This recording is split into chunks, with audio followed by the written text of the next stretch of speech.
അവിടുന്ന് പറയുന്നു, ആ ഉത്തരവാദിത്തം ഞാൻ ഏറ്റെടുക്കുന്നു. സുബ്ഹാനല്ലാഹ്. റസൂലുള്ളാഹിന്റെ ശറഫാക്കപ്പെട്ട ശരീരം മഹാനായ അബ്ബാസ് റളിയല്ലാഹു അൻഹുവിന്റെ നേതൃത്വത്തിൽ 6 അടി മണ്ണിലേക്ക് ഇറക്കി വെക്കുകയാണ്. സ്വഹാബത്ത് കരയുന്നു, ഫാത്തിമ ബീവി വിതുമ്പുന്നു, വല്ലാതെ കരയുന്ന രംഗമാണ്. മദീനയൊന്നാകെ കൂട്ടക്കരച്ചിലാണ്. ആ സമയത്താണ് ഹബീബിന്റെ ശറഫാക്കപ്പെട്ട ശരീരം അത് ഖബറിലേക്ക് ഇറക്കി വെക്കുന്നത്. അതേ റസൂലുള്ളാഹിന്റെ ശരീരം ഇറക്കി വെക്കുന്നു, ഓരോ മൂടുകല്ലുകളും വെക്കുന്നു. അവസാനമായി അവിടുത്തെ ശരീരത്തിന്റെ ഭാഗം കാണാൻ വേണ്ടിയിട്ട് വല്ലാത്ത ആഗ്രഹത്തോടുകൂടെ നോക്കുന്ന സ്വഹാബത്ത്. അങ്ങനെ റസൂലുള്ളാഹി നിങ്ങൾ അതിലങ്ങ് ഇറക്കി വെക്കുന്നു. മുഖത്ത് നിന്ന് കഫം പുടവയങ്ങ് നീക്കുകയാണ്. അബ്ബാസ് തങ്ങളെ ആ കഫം പുടവയങ്ങ് നീക്കിയപ്പോ ഖബറിൽ കിടക്കുന്ന റസൂലുള്ളാഹി സ്വല്ലല്ലാഹു അലൈഹി വസല്ലമ തങ്ങളുടെ ശറഫാക്കപ്പെട്ട ചുണ്ടിങ്ങനെ ചലിക്കുകയാണ്. ഖബറിലുള്ള റസൂലുള്ളാഹിന്റെ ചുണ്ട് ചലിക്കുന്നു. മഹാന്മാരായ പണ്ഡിതന്മാരെ മുഴുവൻ രേഖപ്പെടുത്തുന്ന ചരിത്രമാണ്. സുബ്ഹാനല്ലാഹ്. അവിടുത്തെ ചുണ്ട് ചലിക്കുന്നു. സഹാബത്ത് വല്ലാത്ത കൗതുകത്തോടുകൂടെ ഖബറിലേക്ക് നോക്കുന്നു. അബ്ബാസ് തങ്ങളോട് ചോദിക്കുന്നു, അല്ല അബ്ബാസേ,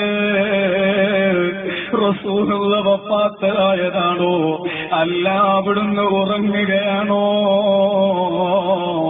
അവിടുന്ന് വഫാത്തായിട്ടില്ലയോ? അവിടുത്തെ ശറഫാക്കപ്പെട്ട ചുണ്ടുകൾ ഇങ്ങനെ ചലിക്കുകയാണ്. ആ സമയത്താണ് സഹാബത്ത് അബ്ബാസ് തങ്ങളോട് പറയുന്നത്, റസൂലുള്ള അവസാനമായി ചുണ്ട് ചലിപ്പിക്കുന്നത് അവിടുന്ന് ആരെയാ അന്വേഷിക്കുന്നത്? അങ്ങയുടെ കർണപടമൊന്ന് അടുപ്പിച്ച് വെച്ച് നോക്ക്, അങ്ങ് ചെവിയൊന്ന് അടുപ്പിച്ച് വെച്ച് നോക്ക്. അബൂബക്കറിനെയാണോ? അതേ, ജീവിതകാലം മുഴുവനും നിഴൽ പോലെ കൂടെ നടന്ന അബൂബക്കറിനെ സിദ്ദീഖ് റളിയല്ലാഹു അൻഹു, റസൂലുള്ളാഹിനെ വല്ലാതെ സ്നേഹിച്ച അബൂബക്കറിനെ സിദ്ദീഖ് അവിടുത്തോട് സഹാബത്ത് ചോദിച്ചില്ലയോ, അല്ലയോ അബൂബക്കറെ, നിങ്ങളുടെ ജീവിതത്തിൽ ഏറ്റവും ഇഷ്ടമുള്ള കാര്യം എന്താണ്? അവിടുത്തേക്ക് ചിന്തിക്കേണ്ട ആവശ്യമില്ല.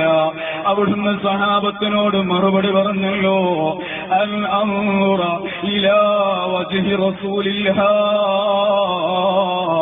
അതേ, എന്റെ നേതാവിന്റെ, എന്റെ കരളിന്റെ കഷ്ണമായ റസൂലുള്ളാഹി അവിടുത്തെ ശറഫാക്കപ്പെട്ട മുഖത്തേക്ക് ഇമവട്ടാതെ നോക്കി നിൽക്കലാണ്ട് എനിക്ക് ഏറ്റവും ഇഷ്ടമുള്ള സംഗതി എന്ന് ലോകത്തോട് വിളിച്ചു പറഞ്ഞ അബൂബക്കർ സിദ്ദീഖ്.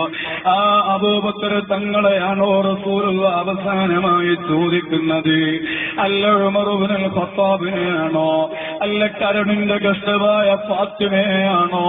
അല്ല ഭാര്യയായ ആയിഷയാണോ? ആരെയാണ് റസൂലുള്ള അന്വേഷിക്കുന്നത്? അബ്ബാസ്, നിങ്ങൾ അങ്ങയുടെ ചെവിടുന്ന് വെച്ച് നോക്കൂ. മഹാനായ അബ്ബാസ് റളിയല്ലാഹു അൻഹു അവിടുന്ന് ഖബറിൽ കിടക്കുന്ന റസൂലുള്ളാഹിന്റെ ശറഫാക്കപ്പെട്ട ചുണ്ടിന്റെ അടുത്തേക്ക് അവിടുത്തെ ചെവിയങ്ങ് വെച്ചു കൊടുക്കുന്നു. സുബ്ഹാനല്ലാഹ്. ആരെയാ റസൂലുള്ള അന്വേഷിക്കുന്നതെന്നറിയുമോ? എന്താ റസൂലുള്ള അവസാനം ഖബറിൽ വെച്ച് ചോദിക്കുന്നതെന്നറിയുമോ? അബൂബക്കറിനെയല്ല, ഉമറിനെയല്ല, കരളിന്റെ കഷ്ണമായ ഫാത്തിമയല്ല. അവസാനമായി റസൂലുള്ള വിളിക്കുന്നത് ഉമ്മത്തി ഉമ്മത്തി. അതേ, എന്റെ അമാനത്ത് നഗറിൽ ശബ്ദം ശ്രവിക്കുന്ന സഹോദരന്മാരെ, എന്നെയും നിങ്ങളെയും ആ റസൂലുള്ള ഖബറിൽ വെച്ച് അവസാനമായി വിളിക്കുന്നത് അവിടുത്തേക്ക് അത്രത്തോളം സ്നേഹമുണ്ട് നമ്മളോട്. ഏത് സമയത്തും നമ്മുടെ കാര്യമാ റസൂലുള്ളാഹിക്ക് പറയാനുള്ളത്. അവിടുന്ന് കരഞ്ഞ നിമിഷങ്ങൾ ധാരാളമുണ്ട്. ഭൂരിഭാഗവും അവിടുന്ന് കരഞ്ഞത് എന്നെയും നിങ്ങളെയുമാകുന്ന ഉമ്മത്തിനെ ഓർത്തിട്ടാണ്.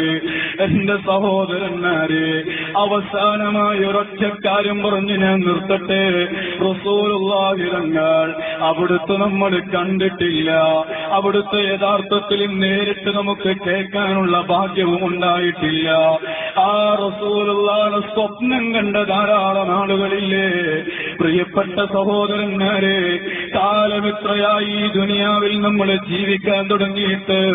ഈ കാലത്തിനിടയ്ക്ക് റസൂലുള്ളാഹിനെ ഒന്ന് സ്വപ്നത്തിൽ കൊണ്ടുവരാൻ എനിക്കോ നിങ്ങൾക്കോ കഴിഞ്ഞിട്ടുണ്ടോ സഹോദരന്മാരെ?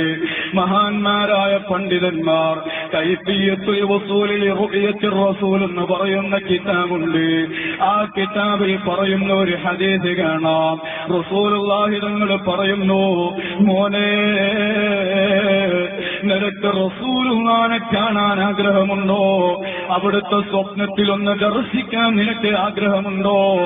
അവിടുന്ന് പറയുന്നു, മൻ അറാദ അയ്യറാനി ഫിൽ മനാം, എന്നെ സ്വപ്നത്തിൽ കാണാൻ വല്ലവനും ആഗ്രഹിക്കുന്നുണ്ടോ?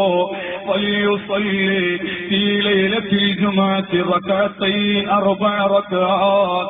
അതേ വെള്ളിയാഴ്ച രാത്രിയുണ്ടല്ലോ, അഥവാ വെള്ളിയാഴ്ച രാവെന്ന് പറയുന്ന വ്യാഴാഴ്ച അസ്തമിച്ച രാത്രി, ആ രാത്രിയിൽ മോനെ നീ കിടക്കുന്ന സമയത്ത് 4 റകഅത്ത് സുന്നത്ത് നിസ്കരിച്ചോ. വെള്ളിയാഴ്ച രാവിലെ നീ 4 റകഅത്ത് സുന്നത്ത് നിസ്കരിച്ചോ. അതേ നിസ്കാരത്തിൽ ഫാത്തിഹ ഓതിയതിന് ശേഷം എല്ലാ റകഅത്തിലും നീ 3 സൂറത്തുകൾ ഓതണോ. ഏതാണ് ആ സൂറത്തെന്നറിയുമോ? അലം നശ്റഹ് സൂറത്ത് ഓതണോ, ഇദാ സുൽസില സൂറത്ത് ഓതണോ, അതുപോലെ വദ്ദുഹാ വല്ലൈലി സൂറത്ത് ഓതണോ. ഈ 3 സൂറത്തുകളോ, വദ്ദുഹാ വല്ലൈലി സൂറത്ത്, ഇദാ സുൽസിലത്തിൽ അർളു സിൽസാലഹാ എന്ന് തുടങ്ങുന്ന സൂറത്ത്, അതുപോലെ അലം നശ്റഹ് സൂറത്തുണ്ടല്ലോ. ഓരോ റകഅത്തിലും ഫാത്തിഹ കഴിഞ്ഞാൽ ഈ 3 സൂറത്തുകളും ഓതണം. ഇങ്ങനെ 4 റകഅത്ത് നിസ്കരിച്ചു കഴിഞ്ഞാൽ സുബ്ഹാനല്ലാഹ് സലാം വീട്ടിക്കഴിഞ്ഞാൽ 70 പ്രാവശ്യം ആത്മാർത്ഥമായി നീ സ്വലാത്ത് ചൊല്ലണം. 70 സ്വലാത്ത് കഴിഞ്ഞാലോ 70 പ്രാവശ്യം ഇസ്തിഗ്ഫാർ നടത്തണം. അസ്തഗ്ഫിറുല്ലാഹൽ അസീം എന്ന ആ വലിയ ദിക്റാകുന്ന ഇസ്തിഗ്ഫാർ, ആ ഇസ്തിഗ്ഫാർ അതേ പിടക്കുന്ന ഹൃദയത്തോടുകൂടെ നീ ചെല്ലേണ്ടതാണ്.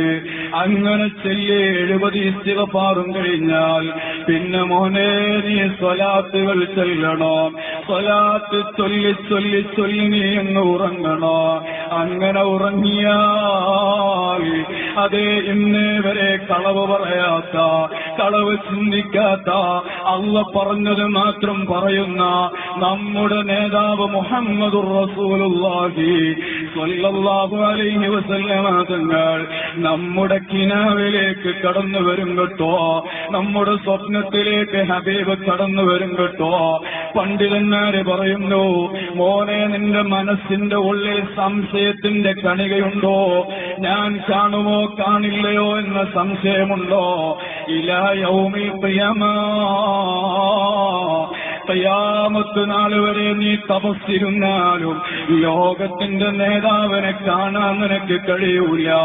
നല്ല ഉറപ്പോടുകൂടെ, നല്ല യഖീനോടുകൂടെ മോനെ നീ ഈ രൂപത്തിൽ അങ്ങ് ചെയ്താൽ റസൂലുള്ളാഹിനെ കാണാൻ കഴിയും. റസൂലുള്ളാഹിനെ ലോകത്ത് നിന്ന് പരിചയപ്പെട്ടാലോ ഖബറിൽ വെച്ച് ഇയാളെ പരിചയമുണ്ടോ എന്ന് ചോദിക്കുമ്പോ അവിടുന്ന് നമുക്ക് അന്തസ്സോടെ പറയാൻ കഴിയണം, അതാ മുഹമ്മദുർ റസൂലുള്ളാഹ്. ഇത് ഞാനേറെ പറഞ്ഞ, ഞാനേറെ ബുറുദ ചൊല്ലിയ, ഞാനേറെ മദ്ഹ് പാടിയ, ഞാൻ എല്ലാതരക്കും എന്റെ എല്ലാം അർപ്പിച്ച എന്റെ നേതാവ് മുഹമ്മദുർ റസൂലുള്ളാഹി സ്വല്ലല്ലാഹു അലൈഹി വസല്ലം തങ്ങളാണെന്ന് പറയാൻ കഴിയുമോ? അല്ലാഹു നമുക്ക് തൗഫീഖ് നൽകുമാറാകട്ടെ. നമ്മുടെ മജ്ലിസ് അല്ലാഹു ഖബൂൽ ചെയ്യുമാറാകട്ടെ. ഏത് വലിയ ഉദ്ദേശം വെച്ചുകൊണ്ട് വന്നവരാണെങ്കിലോ അല്ലാഹുവേ ഇവിടെ ചെല്ലാനുള്ളത് ഖസീദത്തുൽ ബുർദയാണ്. സാദാത്യങ്ങളുടെ സാന്നിധ്യമുള്ള മജ്ലിസാണ്. ആലിമീങ്ങൾ നേതൃത്വം കൊടുക്കുന്ന മജ്ലിസാണ്. നിഷ്കളങ്കരായ മുതല്ലിമീങ്ങളുള്ള മജ്ലിസാണ്. മഹാലാകമാരുടെ സാന്നിധ്യം പ്രതീക്ഷിക്കുന്ന മജ്ലിസാണ്. എല്ലാ രോഗങ്ങളും എല്ലാ പ്രയാസങ്ങളും നീ ശമിപ്പിച്ചു തരണേ റഹ്മാനേ.